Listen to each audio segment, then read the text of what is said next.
Organizing drawings with layers. So, uh,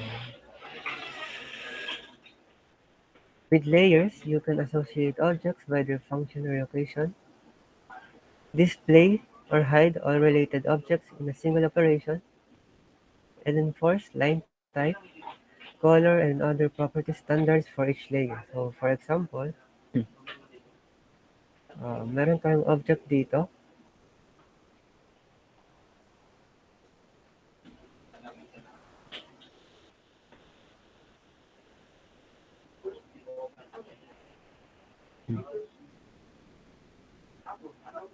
So, for layer, we will create layer properties ito.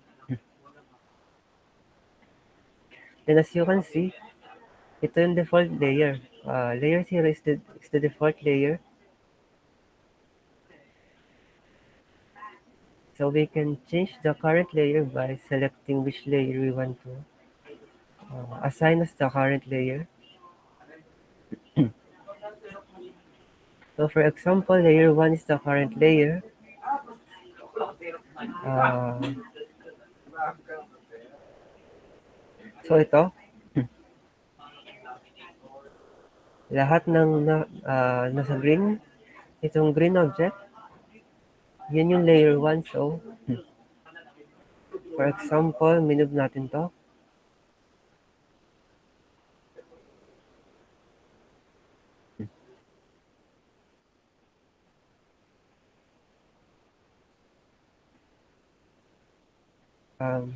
First, meron tayong tatlong symbols, the off, on and off,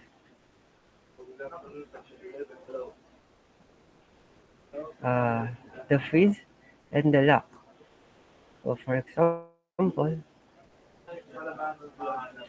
gusto natin tanggalin tong green na to. So itong object na to is composed of two layers, layer 1 and 2. So if we click this bulb icon, so yan, nawala lahat ng objects or quantities with respect to layer 1. So lahat ng green colors nawala. Then, pwede natin siya ibalik by clicking this button. So yan, bumalik. So ito naman, freeze. So pwede natin i-freeze. So ang freeze is similar to on and off. Parang pinagkaiba. Ito, medyo na, itong on and off, literally, nawala lang yung object. So itong freeze, finish niya lang yung layer na yon na para hindi siya visible sa drawing area. So for example, gusto nating i-lock yung object. So for example ay ito. So yan, nakalock na yung object. So kapag nakalock yung object, so hindi siya pwedeng i-edit or ma-erase. So kahit i-click nyo ang delete button, erase button, so safe na tong drawing na to kasi nakalock itong layer na to. So again, layer controls. So to find the layer controls, so again, home tab, then layer properties. So ito na yung layer controls or layer properties manager.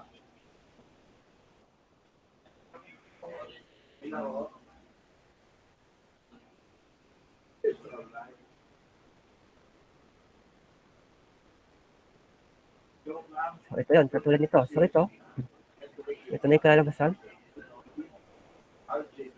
So pwede rin shortcut ng layer is LA.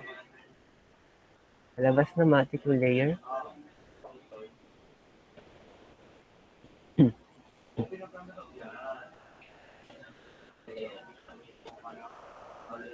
So yan, katulad nga nung kanina, layer 0 is always the default layer that exists in all the drawings and has some esoteric properties. So, uh, pwede naman tayo um, assign na ating current layers na pwede natin ibahin. For example, layer 2 is the current layer. So, lahat ng Ito drawing natin ay with respect sa layer 2, for example, a circle. So, di ba ang layer 2 has a yellow color property. So, lahat ng objects or drawings natin ay with respect sa layer 2.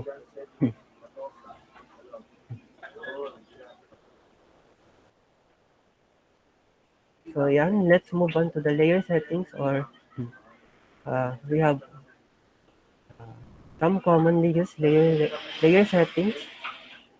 So, again, for example, layer properties. So, again, the current layer is layer 2. So, lahat ng green, yun yung current layer. So, for example, gusto nating tanggalin ang so, for example, lahat pala ng yellow ang current layer. So, again, for example, gusto mo tanggalin ng itong green. So, if you click this bulb button, so yan, lahat ng drawings with respect to layer 1 ay nawala. So, natira lang ay layer 2. So, to para ibalik, just unclick the button.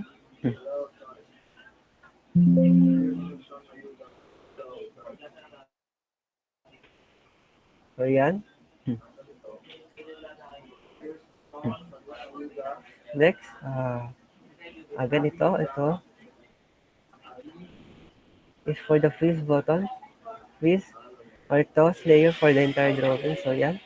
Na-freeze lahat ng nasa layer 1. Then, to unlock, yan, yung lock button. So, again, pag na-lock, uh, that layer of drawings cannot be edit. So, yan. Kahit i-erase nyo, hindi siya mabubura.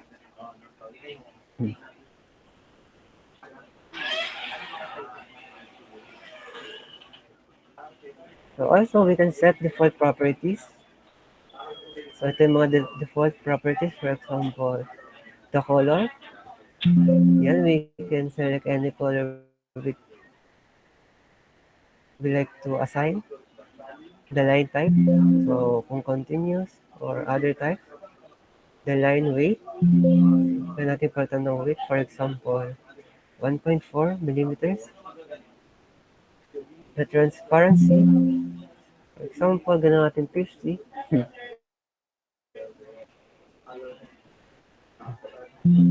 Right now, gano'n natin 75. You can see.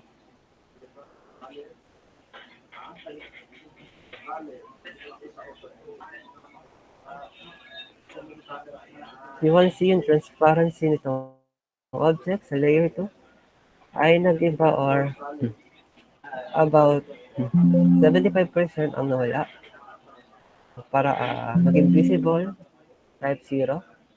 So yan, sobrang visible na ng object. So we can customize the transparency. For example, 25%. So medyo lumabo siya. So ang default transparency ay 0. So yan yung pinaka-brightest transparency sa lahat.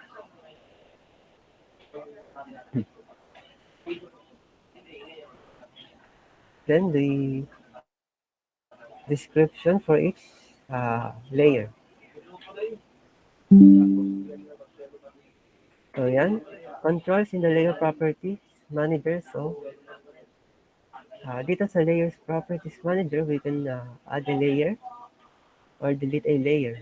So first, add a layer, specify the name, for example, 3. Then the properties, for example, we want this color, cyan. Then we can change the line type, the line width, and the transparency. So let's set this layer test the current layer. So again, if we will draw any drawings, lahat na yan ay with respect to the current layer or layer 3. So line, color, cyan pa din. Kung gusto natin palitan ng layer, For example, gawin natin layer 0 as the current layer. So, lahat ng drawings from now on, lahat ng drawings ay with respect to layer 1. So, yan, naging puti na ang color niya.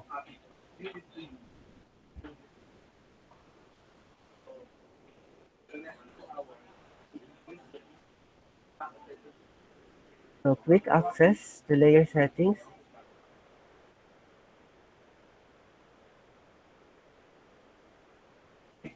Again, meron tayong quick access. Nandito yung alpha layer. So, yeah. For example, layer 1, lahat ng green object or nasa layer 1 na wala. Pwede rin natin siya i-freeze or i-lock. So, yan, na-lock na. So, ito yung quick access para sa layers properties.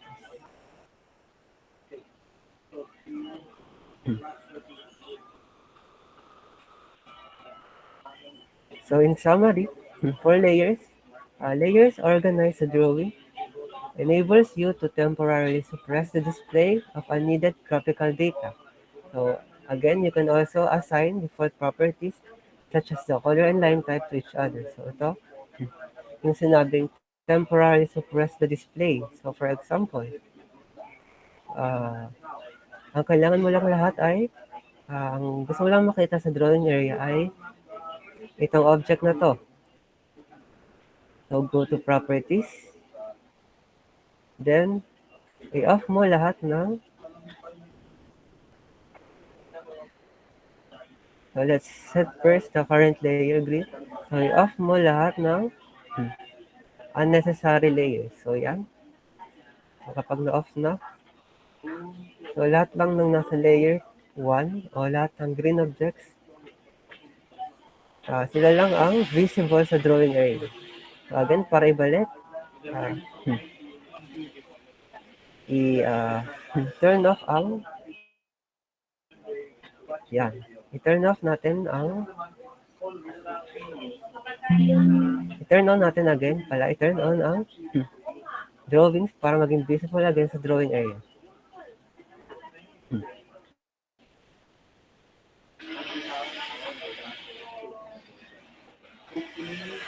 So again, how to use a layer. Yun nga, napakita ko na kanina. First, I select a layer.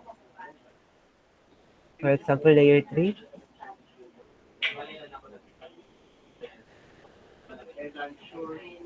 For example, layer 3. Then we can create any object, for example, polygon. So all the current drawings will be with respect.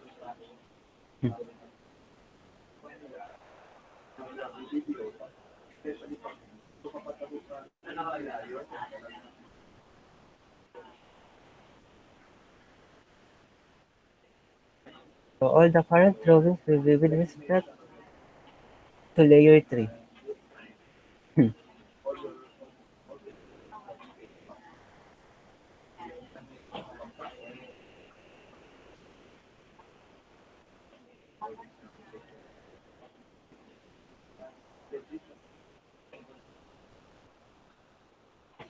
Again, how to select a layer.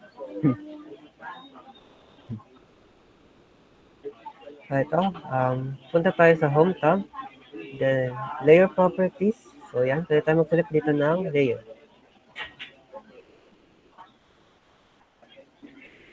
So, ano naman how to control layers. So, again, katulad ng kanina, napakita ko na. For on and off, if a layer is on, then it is visible.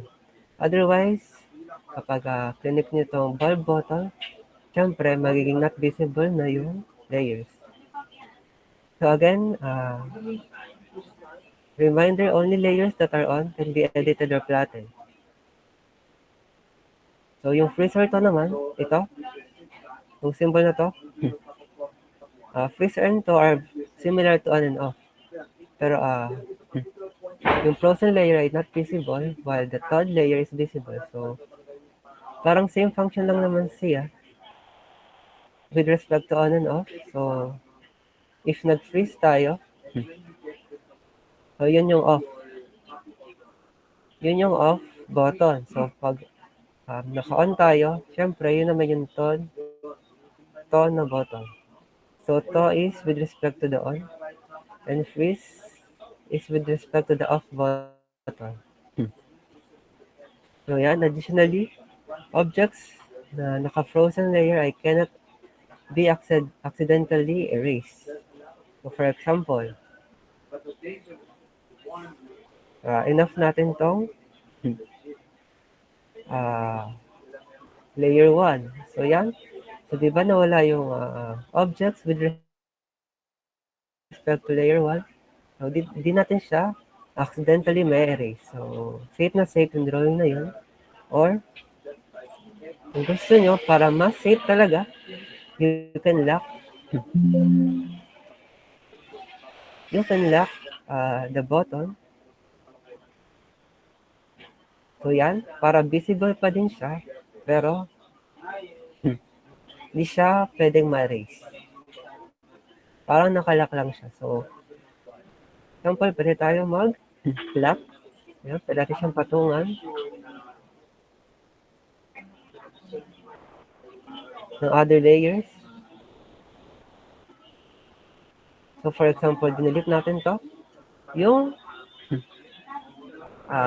naka-unlock na layer lang mawawala. So, ito, safe na safe itong drawing na to. So, you can use the lock button um, para maging safe yung drawings mo, or para, for example,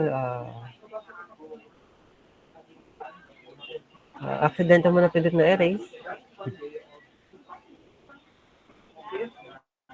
kahit accidental mo pindutin na erase or delete, hindi siya mawawala kasi safe na siya. At kasi nakalock na itong drawing na to.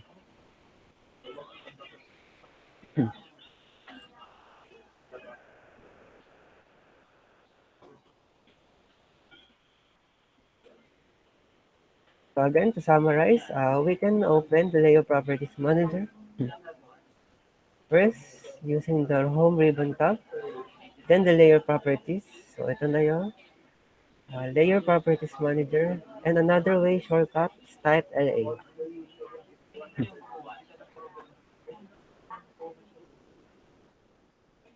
So yan, katulad ng kanina, how to delete an existing layer. So, Layer Properties, for example, ito. Then, we can click the delete button or simply sa keyboard delete. Pero since current layer siya, palitan muna natin ng current layer. So to, then pwede na tayo mag-delete.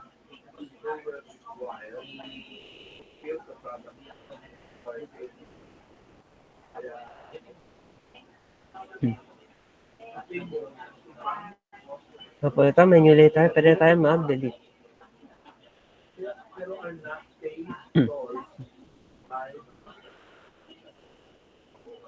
So next, we will proceed to creating text and tables. So ito. So yan, example, ito yung tables. So ito, yung part na to, magkaiba yung transparency nila. So first, let's tackle about the text. So let's go to annotate button. Then we have uh, single line and multi-line text. So single line text, for short, it, it is for simple entries, and each text line is an independent object that you can use to relocate, reformat, or otherwise modify. For example, single line text. So specify the location, then the height. For example, 2.5.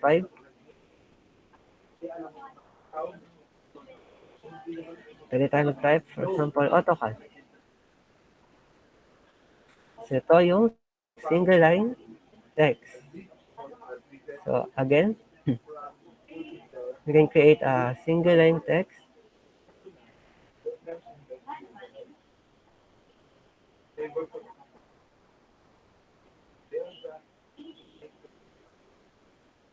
For example, pinalitan natin ng height 60.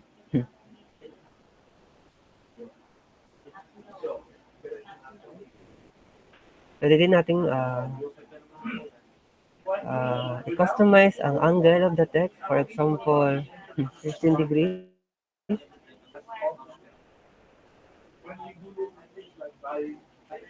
So, pag nag-type kayo, naka 15 degrees yung straight. Masyado malaki. Gawin natin okay, single line.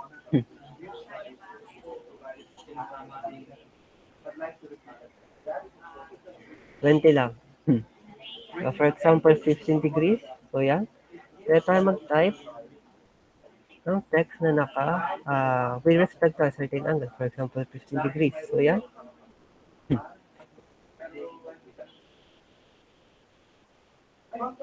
Or, for example again, kung gusto nyo lang yung straight line, so, hindi natin i-specify yung certain angle. So, again, napapansin nyo, since the current layer natin ay layer 2, so lahat ng ginagawa natin ngayon sa drawing table ay with respect to layer 2. So next is the multi-line text. So in contrast to the single line text, multi-line text is for longer entries or text that requires special formatting, and it supports the following text wrapping, formatting individual characters, words, or phrases within a paragraph, columns, stack text, bullet and numbered lists, and tabs and indents. So for example, go to Annotate tab, select multi-line text. So as you can see, may makita kayo ditong parang ruler. So you can modify the width and the height of the text. So for example, we type AutoCAD. So itong AutoCAD, pwede natin siyang palitan, gawing bold.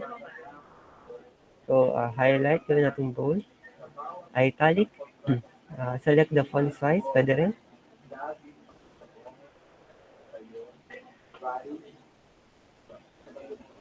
So yan. So ang pinagkaiba ng multi-line text sa single-line text, so the multi-line text can create, for example, paragraph na sentence.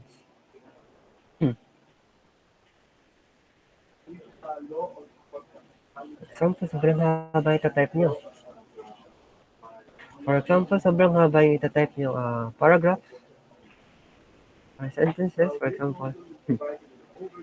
Uh,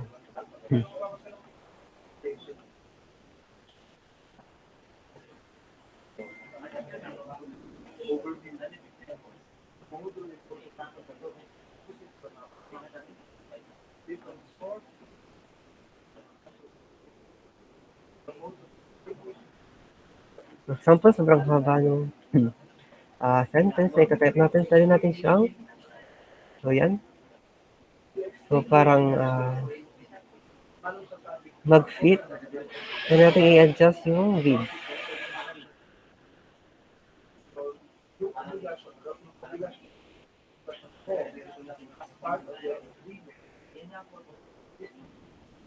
So yan, adjust natin yung width.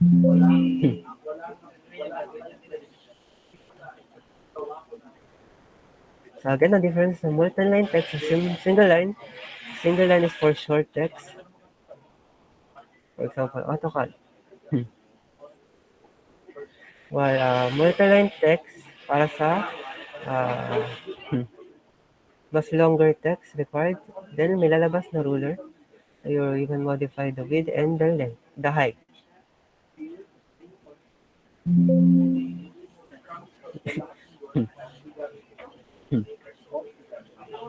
So yan.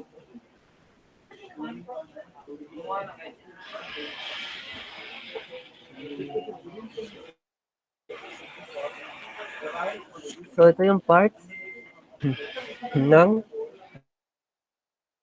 Multi-line text, we have the tab style. So, ito yon. Dito yung first line indent, the hanging indent. So, itong parang ruler. Tab stop. Ito nga, yung width resizer, katulad ng kanina. Ito naman kapag height. Then kapag corner, pwede rin.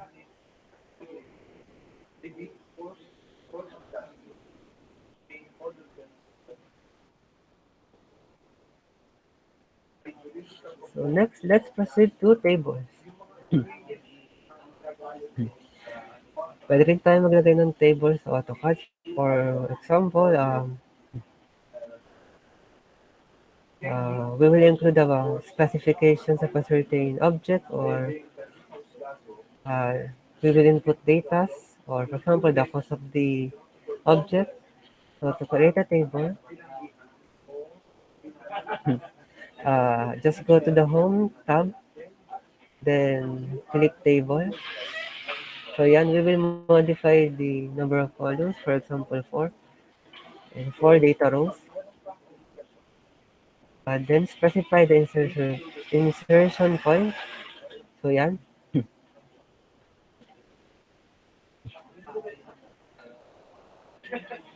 So meron na tayong table na na-create.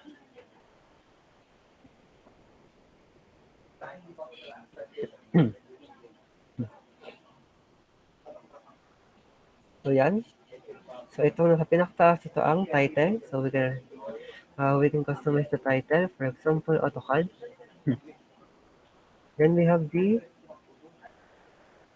properties for the header. For example,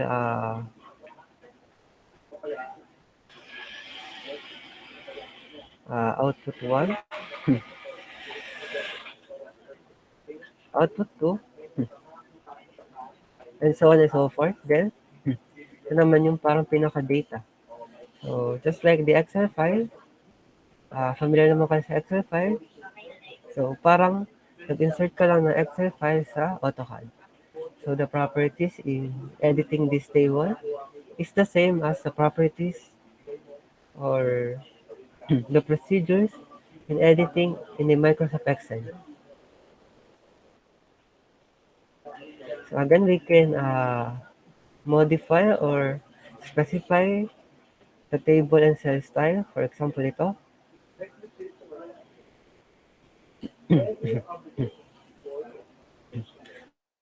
Then, select this. We can modify the color. For example, red. Ayan.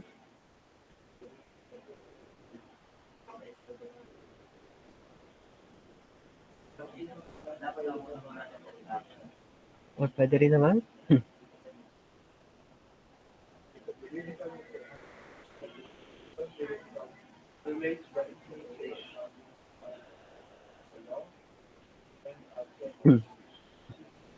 Yung text.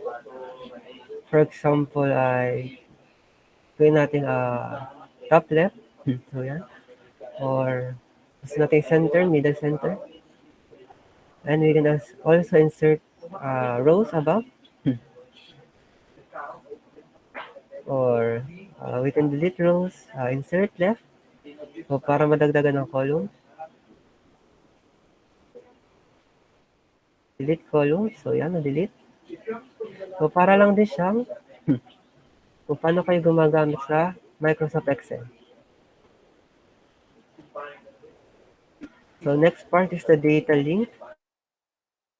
Data link is an information included within an AutoCAD drawing file that establishes a connection to an external source of information. So, for example, meron kang Excel file, pwede mo siyang i-open at i-extract as a table sa AutoCAD. So, parang yung data mo dito sa Microsoft Excel ay kinopy mo or nilipat mo sa AutoCAD and vice versa.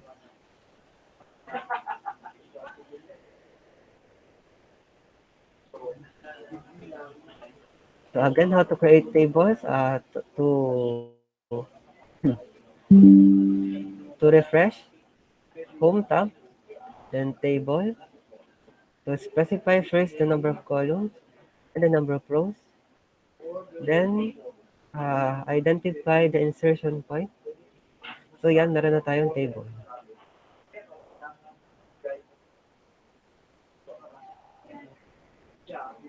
So again, itong part na itong header. Then no, itong part na ito pala ang title or title block. Then the headers. Then dito naman ang data.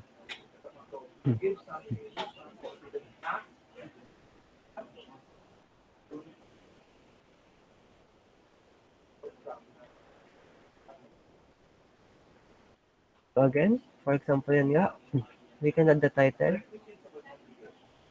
Then the header for each.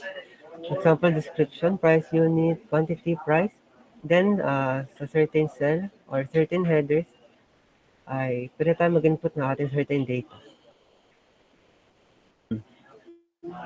So we can customize the table cell. So we can change the type of data into angle, currency, date, decimal number, or in general. Pag general, kayo ang mag-specify or kahit anong ilagay nyo. Percentage, siyempre percentage lang, point, text, and whole number.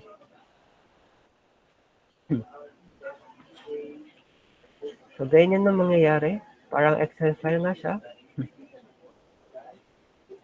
na nilagay lang sa AutoCAD.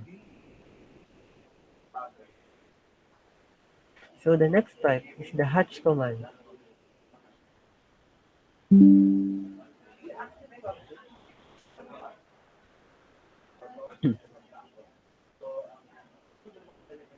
So for example, let's draw another object. So for example, gusto natin magpalit ng layer. So itong green, select the current layer. Yan. So yan na ang so from this point until the final, hanggang di pa tayo nagpapalit ng layer, lahat ng drawings natin ay with respect to the current layer. So for example, circle.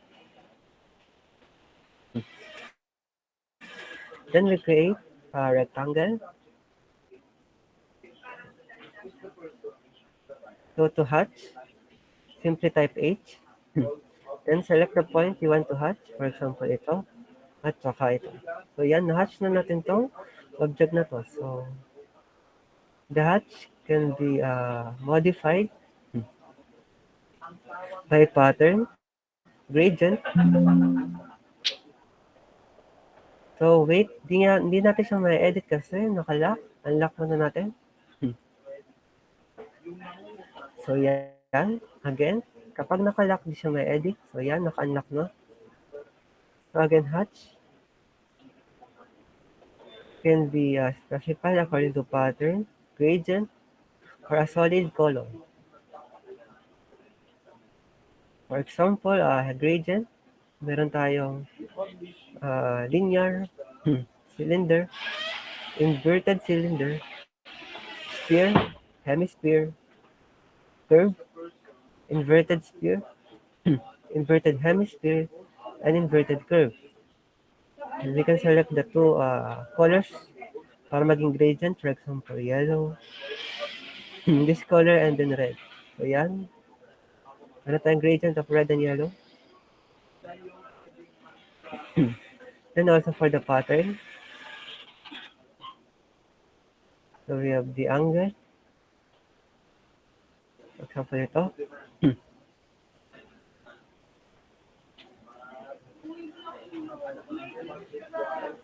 Or brick.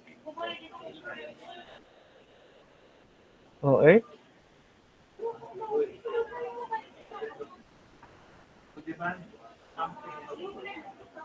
So we can customize any pattern.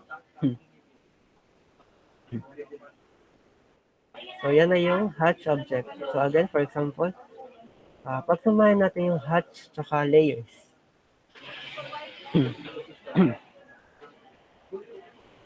For example, we select layer 2 naman. Then, ilock natin ng uh, layer 1. So, yan. Pag nakalock ng layer, hindi siya ma-edit or ma-erase. So, let's create a circle for layer 2. So, pansin nyo, uh,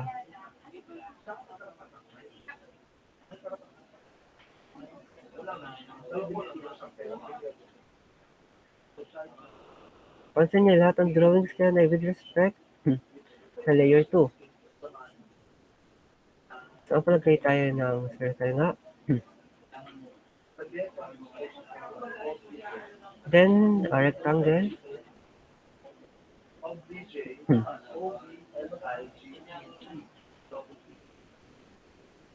So, yan. For example, ay mag-hatch tayo. Type H. And select the design to hatch. Example ay ito.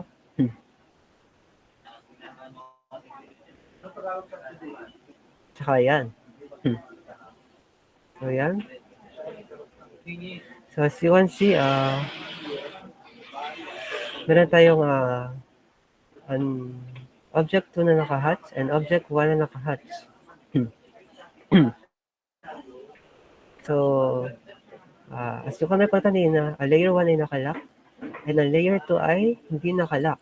So, for example, na-delete natin ang layer 2. So, yan. Matitira pa rin ang layer 1 and hindi siya madidelete or ma-erase. So, yun yung use ng pag-lock ng drawing. So, for example, ito ang ating reference object. Pwede tayo mag-create ng hatches or certain object with respect to the reference object nang hindi nawawala yung reference object. Pwede rin natin siyang example, i-lock natin ng layer 2. So, yan. Same as layer 1, ang layer 2 ay hindi na rin na-edit. Or kung gusto natin layer 1 lang ang makita, off natin ng layer 2. So, layer 1 lang ang nandito. Kung gusto natin naman makita ay layer 2 lang. So, yan. On natin ng layer 2.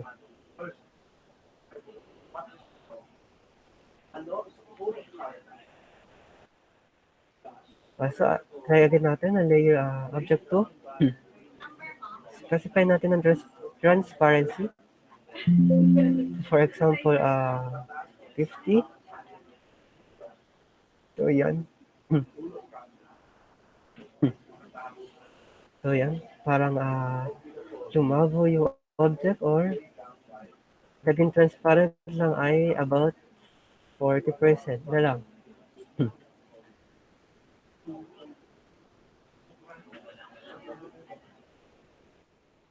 So, again, pwede natin halimbawa combination of patterns and gradient. So, para palitan dito, click the object.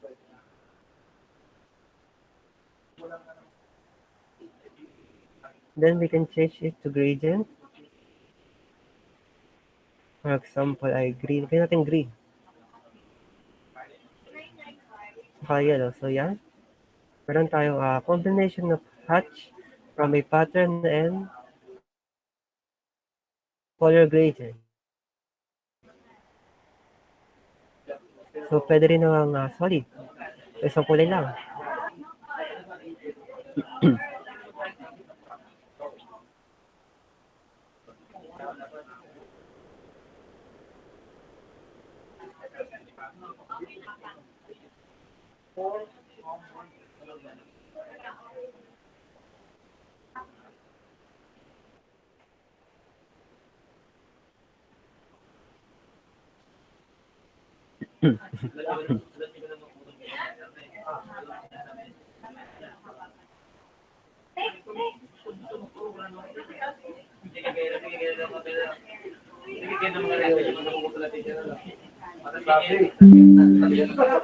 So next,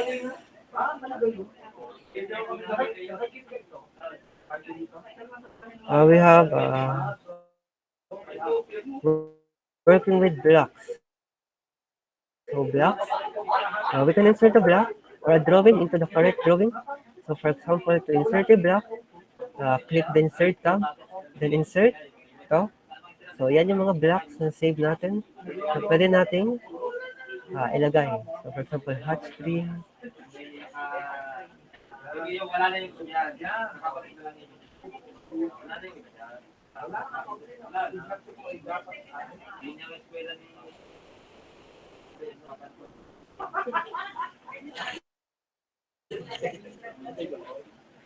Then also we can create certain blocks. So let's go to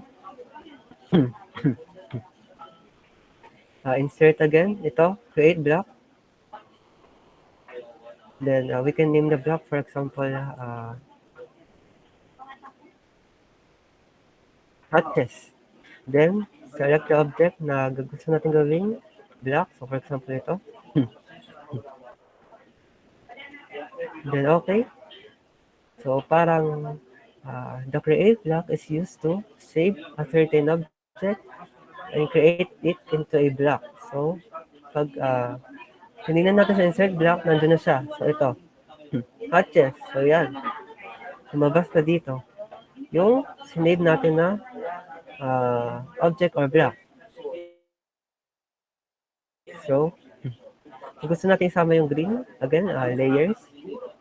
I-unlock natin yung layer 1 para kasama yung green. So, object 1 and object 2 ay pwede na magkasama. So, again, insert, insert tab, create block. I-name natin combination of hot test. Then, select the object you want to create into a block. So, ito lahat.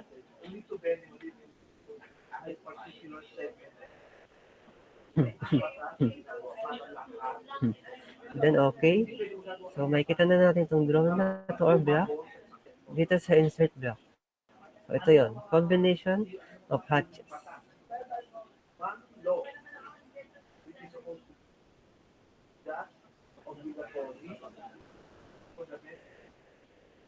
Again, insert blocks. So, ito yung for example, may nakasave tayo mga blocks or drawings.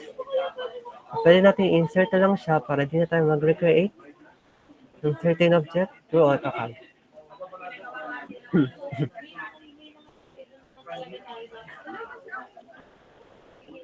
So, for example, kailangan natin ng heater feed with air outlet. So, ito yung may create niyang diagram. So, instead na ikaw yung mag-create ng sarili mo heater,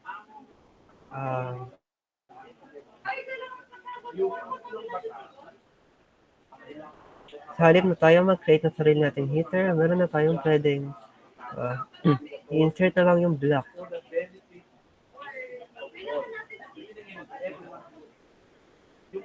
I-insert natin yung block para mas madali tayo mag-create ng object.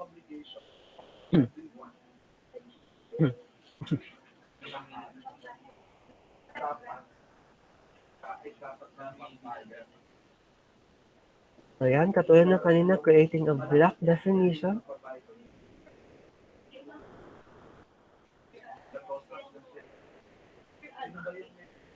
So insert, create block.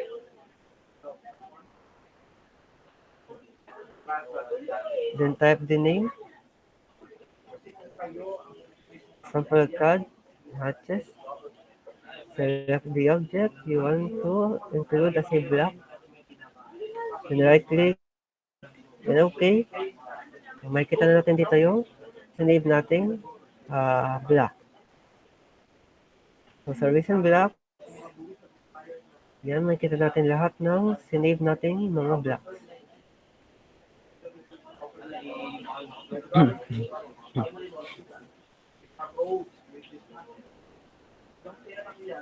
So again, to summarize, or balikan natin again. First, natutunan natin ay layers, home, and then layer properties, or for example, type LA para shortcut na layer properties. Then,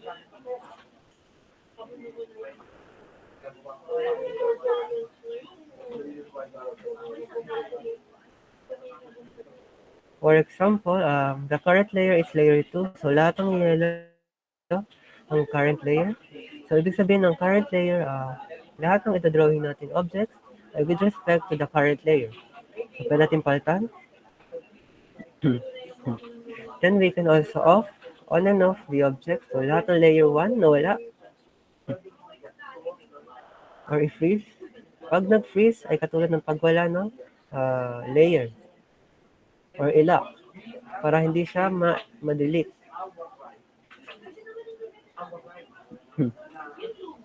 Then we can also set the transparency, for example, 25. Ayan. Lahat na nasa layer 2, ay layer 1 pala, sorry, ay naka-transparency with respect to 25. So next na natutunan natin ay the text. So insert, annotate pala. So we have single line and multi-line. So for single line, select the height, for example, ay 20. And we can also select the angle, example 5 degrees, 15 degrees. So yan, then we can type the text with a certain angle. Or for multi-line text, kapag mas complicated or mahabang type, so may lalabas na parang ruler. So we can adjust the width, the height of the text, and the corner. So natin i-adjust.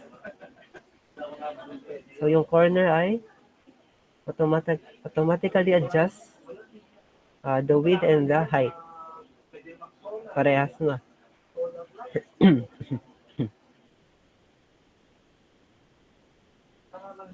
We can type, example, AutoCAD is fun. So yan.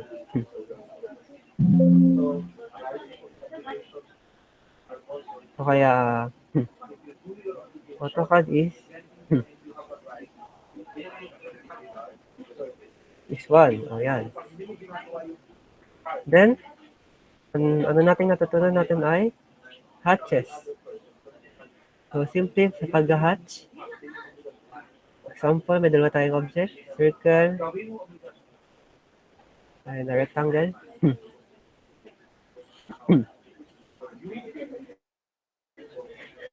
Then, type H for hatch. Then, select the object you want to hatch. So, yan, solid color. Pwede ring gradient. Pwede ring pattern.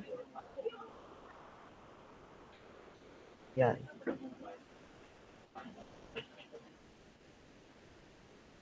And lastly, ayun pala yung tables. Nakalimutan natin. So, again, to create a table, home. Then, table, specify the number of columns and the number of rows. So, yan. So, para siyang Excel file, ito ang title block. The headers.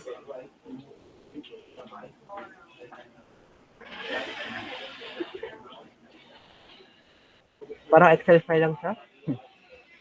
And we can also specify the cell. Ito lagyan ng kulay. Ganyan. Simply the table here is like the table in the Microsoft Excel. Then lastly, how to insert and create a block. So to insert a block, insert, then choose the block you want to insert. Then to create a block, insert tab, create a block.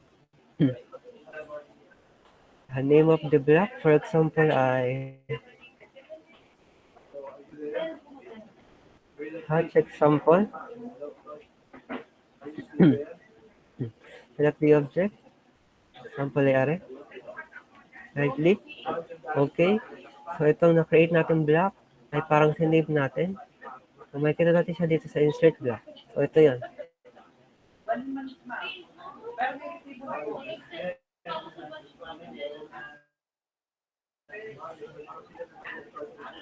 So again, may apat tayong natutunan sa CAD Drawing Part 2. So first, ayun nga, the layer properties. So pwede tayong mag-off, mag-freeze, and mag-lock.